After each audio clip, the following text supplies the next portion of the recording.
we're conditioned to view the most important parts of ourselves, of our being, from outside of ourselves.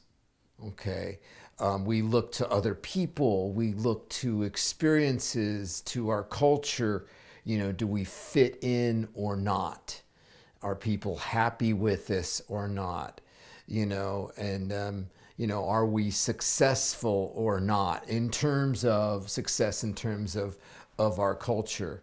And then we evaluate ourselves that way. And by the most important parts of ourselves, I mean like the beauty of our being, like the value, the true value of our being, our worthiness, and are we enough? Are we like okay? Are we innocent? Or do we see ourselves as there being something wrong with us, or us not being enough or not worthy? These are the things that we're just in this habit of looking outside of ourselves. And of course there's a problem with that. At least where I'm sitting, there's a big problem with that, in that other people are not able to see us clearly. Okay, and they don't know what we are like inside. They don't know what life feels like to us and who we are. They see us through their eyes, and their eyes are about them, not about us. And then we look to culture, and are we successful, or do we fit in, or are we living the American dream? Or do we have whatever? And all these things they're not accurate. They're not clear. They're not true. They're not a true assessment of our beauty, of our worth, of our value. So what to do? If we can't get it from outside of ourselves, how do we get it? And of course the answer is we've got to look inside. And what does that mean? How do we look inside? What it really means is we have to get a sense of it. We have to feel it. We have to get a sense of it. It's almost like an intuitive feeling, about it is where, and that's where it's got to come. And this is kind of this subjective feeling, right? We're taught that feelings are not accurate, right? And that we have to, we want this truth is objective. It's scientific, right? And you can do some scientific inquiry. I like that as well. But ultimately, these value-laden these assessments like worth and value and beauty and sufficiency, like am I enough? Like these things, they're subjective kind of things, and they've got to come from an experience from inside ourselves. It's like a feeling that we have.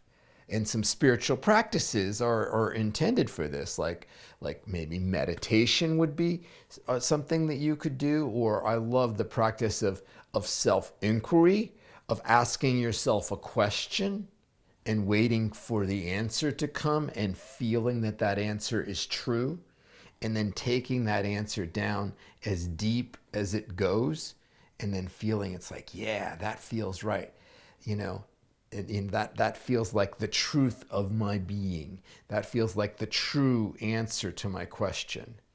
And how else can we do this? You can do it. You can do it in ceremony, and I think even in the work that I do, and that other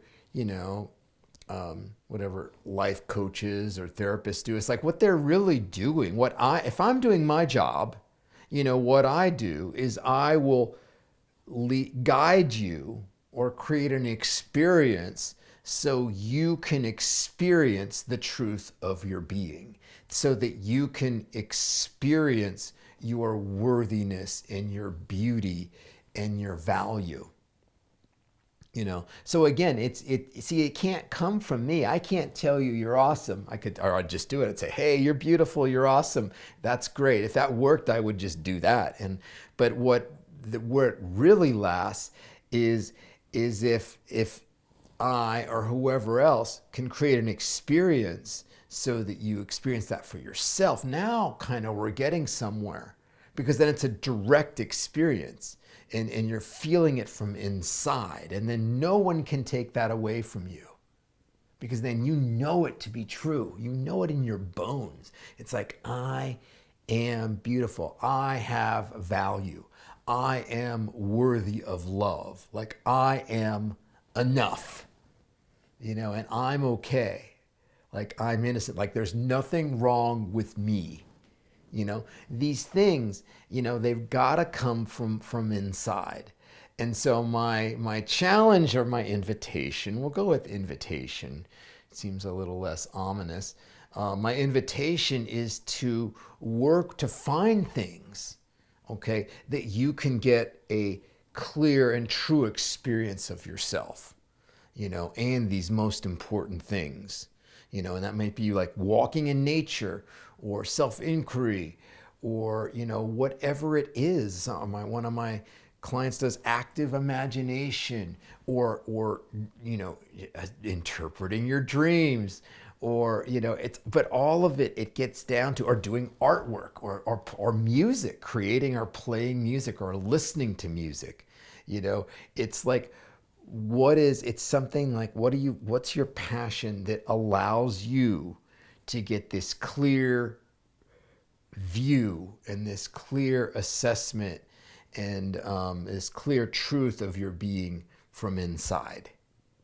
And then it gets into going to the well, like going there to assess yourself, and breaking the habit of looking outside, or looking to other people, or trying to get this reflection from other people, which of course is a distorted perception. So anyway, that is my video for this week.